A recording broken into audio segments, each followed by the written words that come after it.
It's Falcon with the Population. It's another episode of Do Vibe with the Cape Road. And it is me, Dre. Assalamu alaikum to all my peoples out there. Is there a place I can put my damn mask on? All right. Put it in my lap. I hope everybody out there is doing well. I just found out that a lot of my videos have been in, I think, vertical mode or portrait mode, whatever it is, man. I'm figuring this all out by myself. So it was just like, it was just straight up videos, and like everything else was boxed out. You can just see my face straight on or whatever.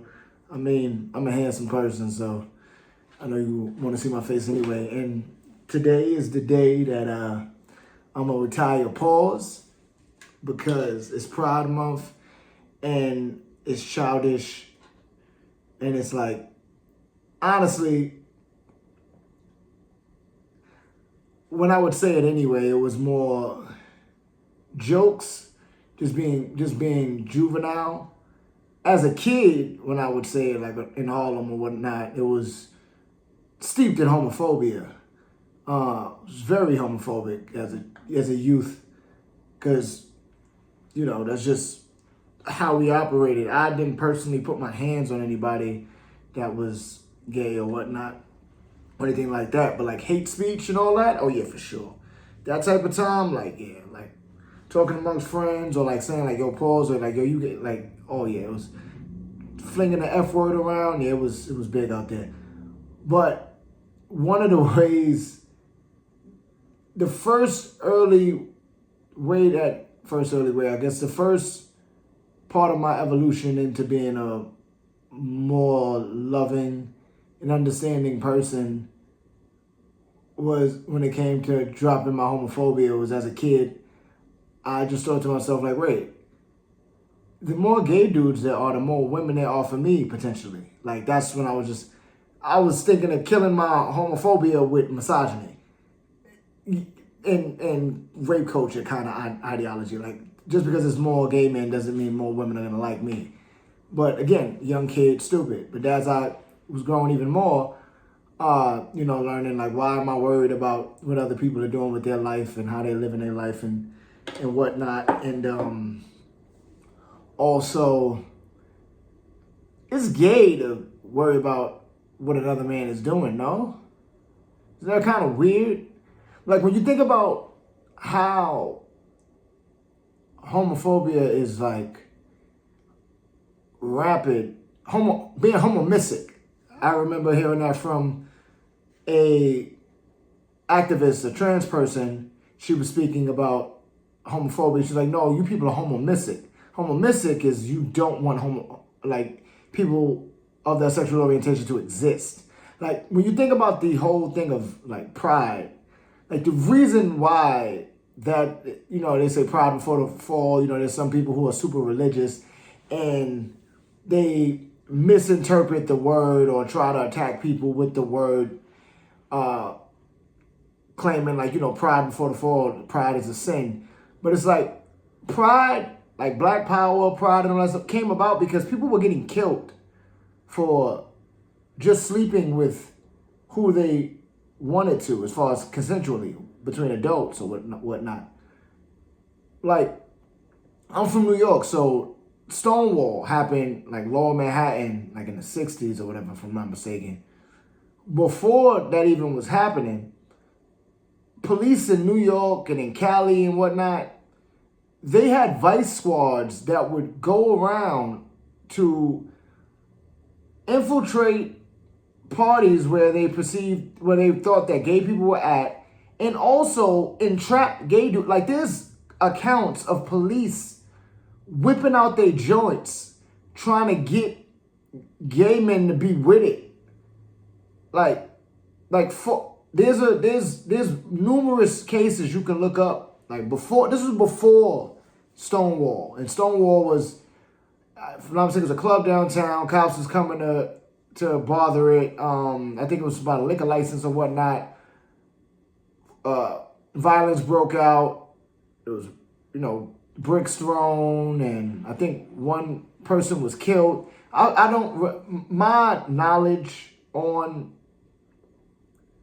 the Pride movement, I have a cursory knowledge on it, but the overarching understanding of people just wanting to be themselves and left the hell alone, I completely get that. So the bits and pieces that I do know are pretty wild. Like, there's a famous case of vice cops trying to catch gay men, and I think it was Mansfield, Ohio. Case in Mansfield, Ohio, where the police essentially create an observation station in a janitorial closet that looks into the men's bathroom, and an officer with a camera stands behind a one-way mirror and films all of the men who come into this bathroom. And my favorite detail is that the way the observation station is set up is that the camera is placed in what used to be a paper towel dispenser. And because the paper towel dispenser could no longer hold a generous amount of paper towels, the police officer is also armed with essentially a store of paper towels. And as men come in, he keeps refilling the very bottom of this dispenser beneath his camera so that no one realizes that it's actually now primarily an observation post for the police.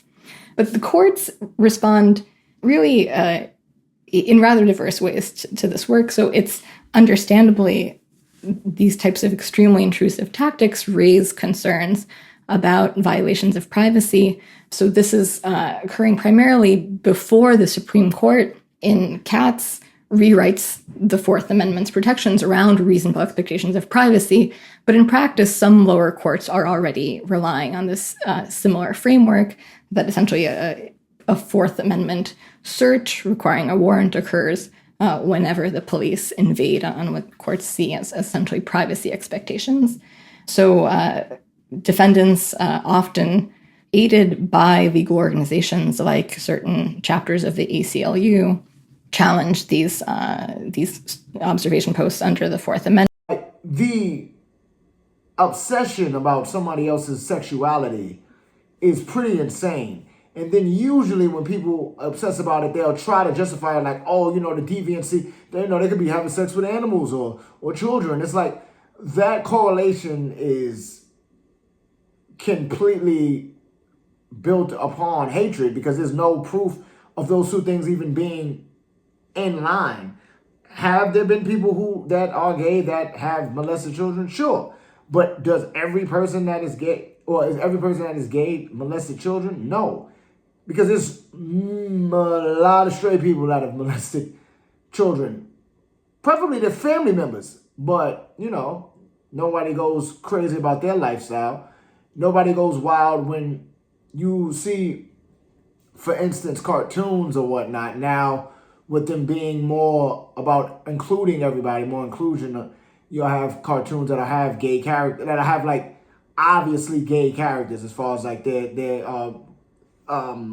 operating within their feminine energy or whatnot. I don't know if that was offensive in saying that, but just they're just flamboyant and they're just being themselves. And you'll have parents like, oh, I can't do it. Why we gotta do this? Why are we forcing this on our kids? We shouldn't do any of this. Blah blah blah. It's like, but I know as a kid, like, Lady and the Tramp was coded in heteronormativity, right? The tramp was a dude dog, and the lady was a lady dog, and they made out over garbage spaghetti. And nobody was like, yo, why are we showing our kids bestiality? And because it's heteronormative, like you're not triggered by showing of affection between two people. You're triggered by who the people are. Now, should kids be shown kissing and hugging and touching in cartoons or all of that? Me personally, I don't think so. Like, unless it's explained in a better way. Like, and a lot of cartoons have explained like relationships in a better way. Some haven't. I mean, Pepe Le Pew was a damn Pepe Le Pew was so much of a predator that he got canceled as a cartoon person thing. It's not even a real thing.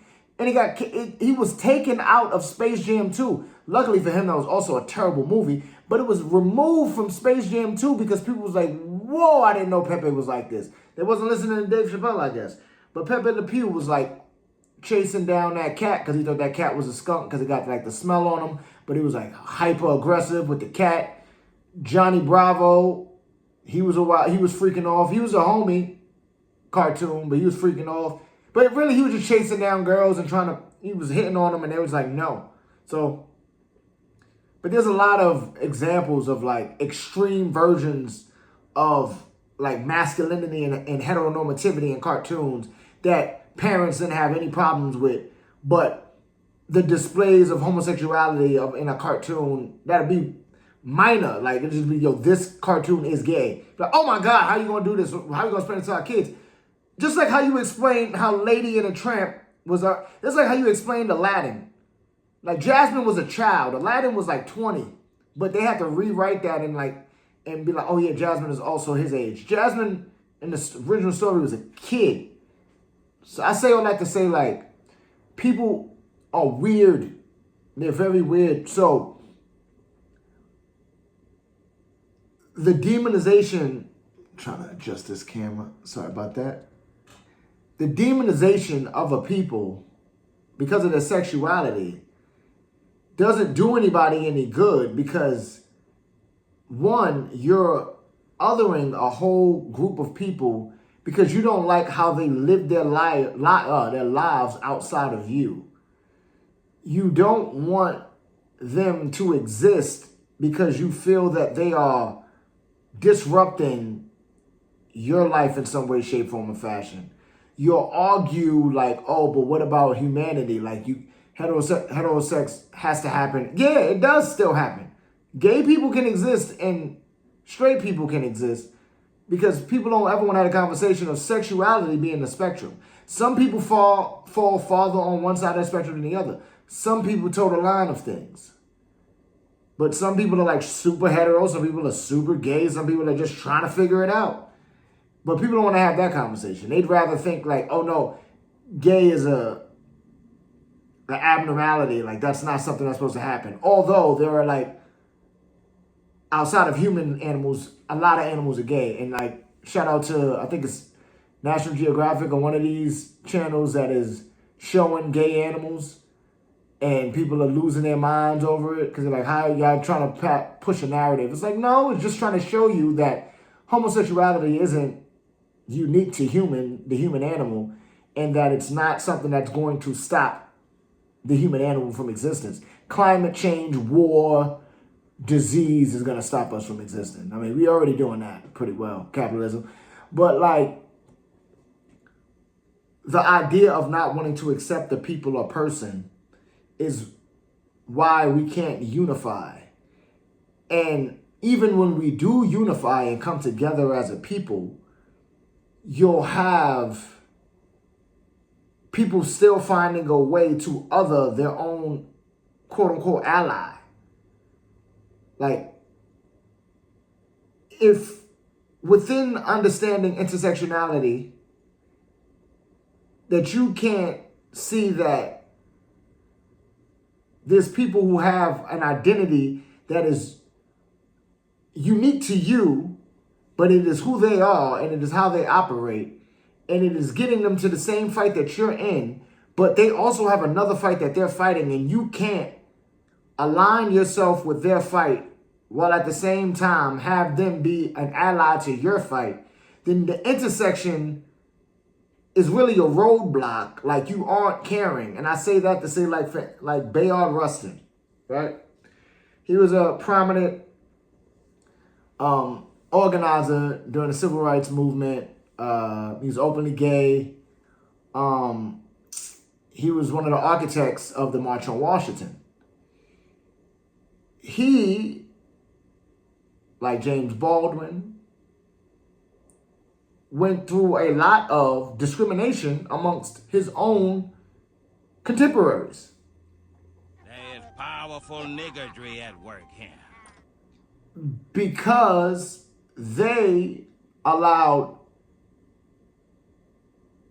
the idea of what masculinity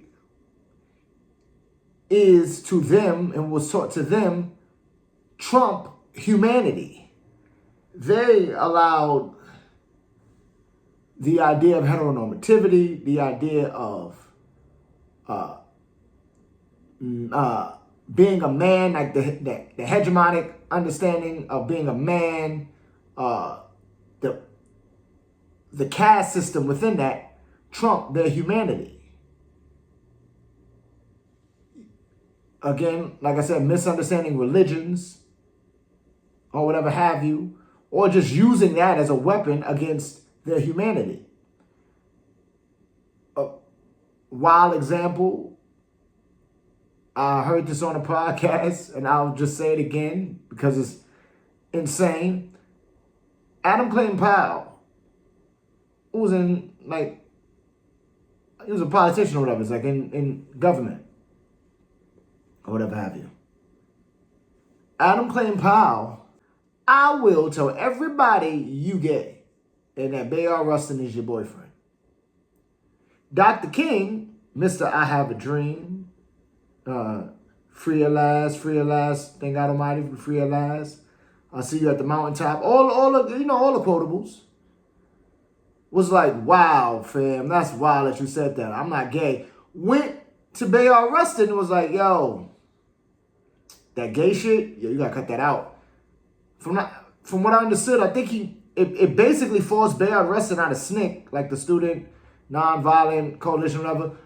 But Bayard having to basically betray his identity in regards to his homosexuality, in regards to that being a part of who he is, because that is something that other people don't like, but it's his sexuality. It's not his personality, but because of the backlash, like I said before, like pride came from the fact that people being killed about being gay. He had to, but everything that was around had to quiet that and just walk in his black manness in regards to still orchestrating the March on Washington while being betrayed by Dr. King over something as petty as a possible rumor about him being gay. You see what I'm saying? Like, the intersections got roadblocks because you're not really seeing how that's not progressive and not liberating at all. Like, Dr. King obviously is still a great man. Bayard Rustin is still a great man. There's some things he's done, like started Basic, which is what black Americans for something with Israel. He has some wild stuff within his past too. He was also arrested for being gay. It was a moral charge that he got arrested for in like 1953, and then he got it expunged off his record in like 2020 or something like that, and he died in like 80 something. So, you know what I'm saying? People are weird. Nevertheless, the intersections have a roadblock because if you are trying to liberate people, that is all people of all walks of life. The part that I think they miss with liberation of all people is the all walks of life. How Bayard Rustin walked in this life is not how not how Dr. King walked in his life. They both were black men, but they had more to them than that. You know what I'm saying? So to shun him, ostracize him, while at the same time be like, but yeah, March on Washington, you see the complexities of how people operate, where some people didn't really want freedom for all. They wanted freedom for who they wanted freedom for. So real quick, that's to say, like, if you look at the optics of like the civil rights movement, the thing that people kind of forget is how important and pivotal black women were in the movement.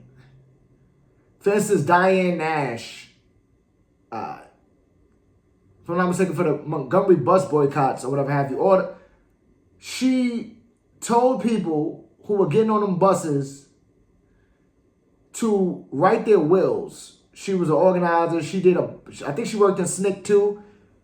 Diane Nash is an amazing woman, right? The last movie they did about Dr. King, Diane Nash was reduced to just this pretty light-skinned girl laying across a desk. Gloria Richardson, another amazing black woman. She has a famous picture of like an officer like trying to poke her in the back with like a bayonet, and she look at him with a stink face. She was also an organizer. She was part of SNCC. Real G.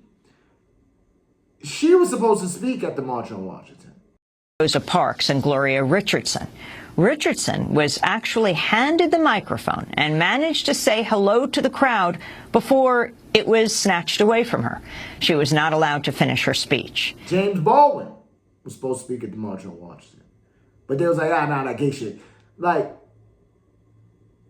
the intersections. So, I'm saying all this to say that some of these people, and this is not to take away any of the accomplishments or the things that these men did within the movement, or anybody that operated where they were putting up roadblocks in the intersections. It's to say that some of these people were really just trying to be a part of the reindeer games. Like, don't get me wrong, Dr. King, after he realized, like, oh, it's a socioeconomic thing, we need to tear it all down, socialism, yada, yada, and then they killed him. Like, he was starting to get that, but some of these people were operating from a conservative, right-wing kind of ideology that leaves you wondering why, when you see things about the Black Panthers, you have Huey P. Newton front-facing, but you don't have Elaine Brown, you don't have Kathleen Cleaver. We know about Assata Shakur because she, shot somebody, allegedly. You know about Afeni because that's Tupac's mom, but you don't hear about the ladies. You don't hear about, like I said, like a Bayard Rustin like that, because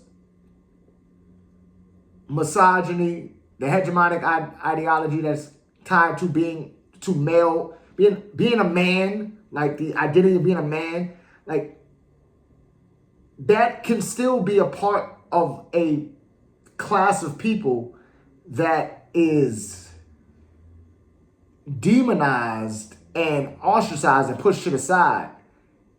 They can still be oppressors too. Although they're being oppressed by the overall system, they can still oppress others within their own class, within their own caste dynamic. Because not even the idea of a hurt people, more so the idea that cognitive dissonance is an unchecked disorder amongst us all. If it ain't broke, don't try to emancipate And it. I'm not saying I'm above it. No one is. Introspection is something that we all need to constantly do. Because again, when you think about Dr. King, if you know anything of his history, you think like, yeah, awesome dude fighting for the freedom, blah, blah, blah, and the third. He got a little bit more radical before he died. You're like, yeah. But then you hear something like Adam Clayton Powell, who also did great things. They're like, yo, if you march on Washington, I'm telling everybody you gay. What? Like, huh? And then he like, that's crazy, I ain't gay. Yo, Bayard, all that gay shit, quit it. Like, you out of snake. But then Bayard still gets it together and still have to march on Washington.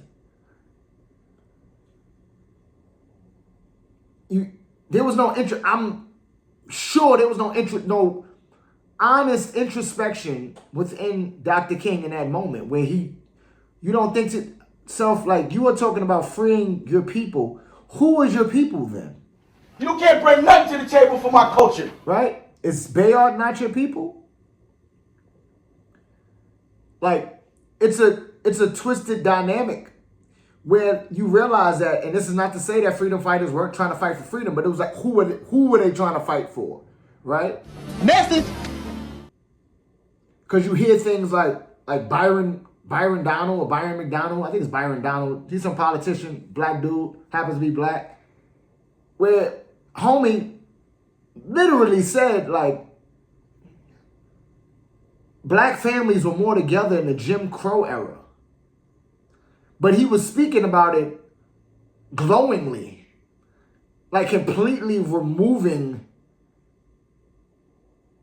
why a black family was more tight-knit during the Jim Crow era, and also kind of glossing over dynamics like, you know, marriage rates being higher. Like, you do realize that a lot of women, whether black or white, were in loveless marriages, being beat, raped by their husbands, you know, forced to have children they didn't want. All these kind of things happened. That dynamic existed amongst every group of people. But to say like, yeah, you know, we had stronger family dynamics during Jim Crow, as if people were being lynched and whatnot, and segregated and forced to the back of things. Like, fam, Shut up, bitch! Before World War II, when Pearl Harbor happened, there were several black soldiers who were Navy men who were messmen. They were basically servants for the white soldiers because people, again, intersections, layers. Black people were in the military. Black people fought in the Civil War. Black people were enlisted, but there's literal like papers written about how black folk weren't intelligent enough, strong enough, loyal enough to fight in the military. They should just be left to all of the cleanup work. Messmen, cooks, stuff like that.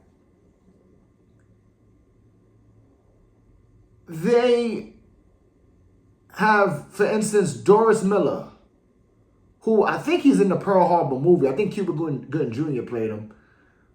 He's a black man who was an athlete, boxer guy, was a messman on Pearl Harbor, like on one of the ships. I think it was USS Virginia, West Virginia, whatever. He was the man that got on a gunner and started shooting at all of the Japanese planes during the assault, like the attack. He also helped a lot of people off the ship. When he did that, the U.S. Navy, U.S. military as a whole, U.S. as a whole, went out of their way to erase his accomplishments and all the other black men who also did things at their accomplishments. That was loud.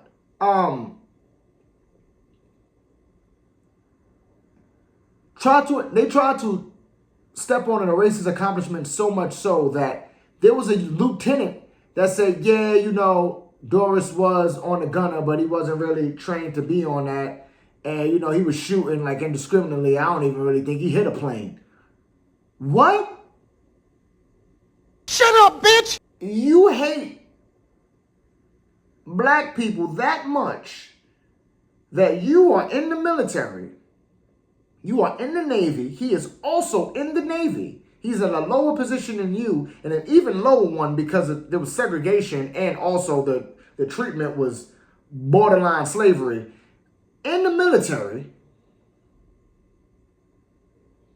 this man was a cook, messman or whatever, helped his fellow Navy people, went above and beyond his call of duty, got on a gunner while the ships were on fire, people were evacuating, to help his fellow partners out, started shooting for cover fire to help everybody out. And you say, yeah, I mean, he was shooting indiscriminately. I don't know if he really hit anything. You know, he wasn't even supposed to be up there. You see how the intersections have blocks? Like, the intersectionality of all of this is wild. You are, to be a black person, to want to quote unquote fight for this country, which is a corporation, to want to show your pride within that, to then be treated as a second class or even third, well, 3/5 of a person, while doing the thing that they tell you that is afforded to the bravest, the strongest, the smartest. But when you get there, they make sure you aren't looked at as the bravest, the strongest, the smartest. Because when Doris Miller did what he did, it took them a while to recognize him. It took a black newspaper to speak of Doris's achievements. They didn't want to give him the Medal of Honor, which is the highest form of respect whatever in the military. They didn't want to give him that. So they gave him like the Navy, the Navy Cross or whatever. He was the first black person to get that. They gave him that. Then they used him as a way to recruit more black people, because World War II was wild. They needed bodies. As a way to recruit more black people, to then put those black people in the same position that he was in. Like having those black men or whatever go through the same thing that he was going through, the same discrimination, segregation, disrespect that he was going through. But used his valor as a way to sell you on the war and fighting for the country. You see the intersections? You see the roadblocks in the intersections? The way in which people try to make things work, the cognitive dissonance that they rest in and they don't care that they have. Like, understanding that so many people don't do any introspection will help you understand why we are in the positions that we're in now. Like, I know I've talked about this character ad nauseum. I feel like this is my probably third time I've said something about Beyonce. But since it's Pride Month, right? Got to bring up Beyonce, all in your mouth like liquor, right? And it's also Men's Mental Health Awareness Month. So speaking of mental health awareness, imagine fighting for your country, then coming back to America and having to drink at a different water fountain. You already got PTSD from the war, and now you are being treated like an animal back home. Mental health. But Beyonce, right? Shorty, speaking of Pride, her last, I think it was the Renaissance album, or maybe the album before that. I don't know. I don't listen to her music outside of Love on Top. I love that song. And also all the music from Carmen, the hip hopper. It is probably one of the worst pieces of film next to anything that Tyler Perry has ever made. Although I will say, Temptation is one of the greatest horror movies ever. You have to watch it as a horror. If you watch Temptation as a horror, Tyler Perry should get an Oscar. But again, Beyonce, I think it was the Renaissance album or the album before. She won a Grammy for it, right? She went on to thank the gay community, for allowing her to be a part of the culture and to push the culture up with the music that's vibrant in gay clubs, I guess, or whatever have you. She does that, right? Y'all thought it was over, didn't you? Then she goes, and I think she does a concert in Dubai, if I'm not mistaken. And Dubai, if I think it's Dubai, whatever, anti-gay laws, super homophobic, like not on the same side as the music that she was making. She goes there for the bag, performs. She doesn't do any songs from the album at all. A lot of gay people up in arms, gay activists saying stuff like, fam, how could you use us like that and then go to a place that doesn't see us at all, wants us dead, and perform? And then to show that you don't care, you don't perform any of the songs from the album that got you the Grammy. See what I'm saying? See the intersections, right? This is a black woman, but she's a black woman that's also a black woman that operates in capitalism because she's a billionaire. She's an entertainer. She's a black entertainer. She's a black woman that is a black entertainer that is also a billionaire because she operates in capitalism.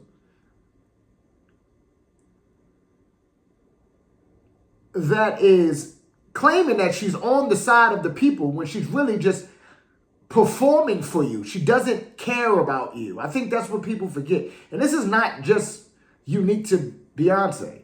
This is to anybody, especially people who are performing, like actors, singers, and all that other stuff, politicians, everybody, even friends and family. They're performing for you. A lot of people don't care, especially literal entertainers. They are entertaining you. They don't care. And it couldn't be any more obvious in a person winning a Grammy for an album that was constructed behind a whole subsect of people, like a marginalized group of people. And they're marginal because of their sexuality, because, again, gay pride comes from the fact that you're being killed for what you were doing behind closed doors. But again, a marginalized group of people who have a culture where you have went from I think it's called pansy shows.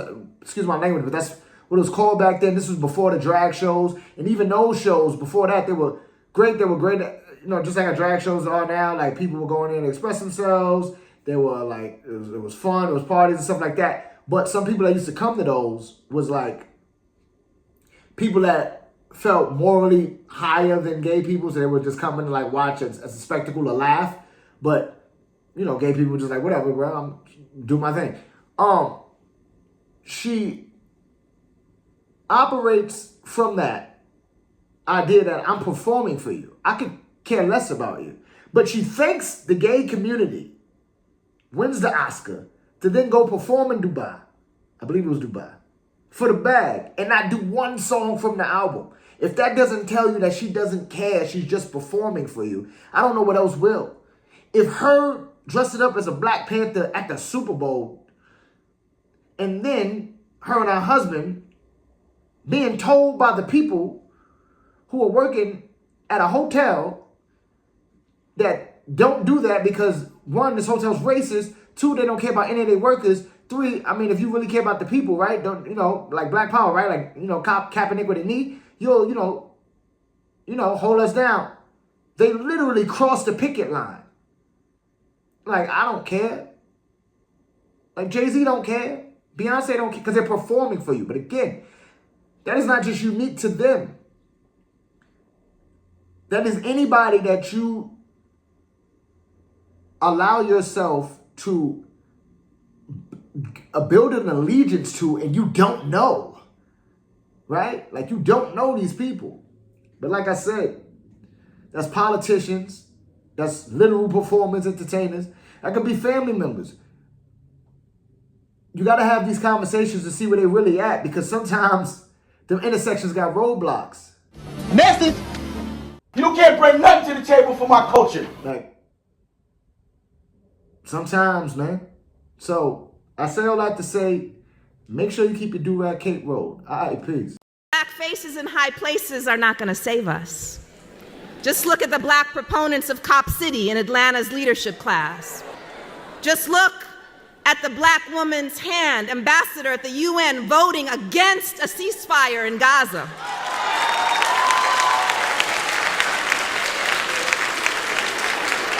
That is, our Blackness and our womanness are not in themselves trustworthy.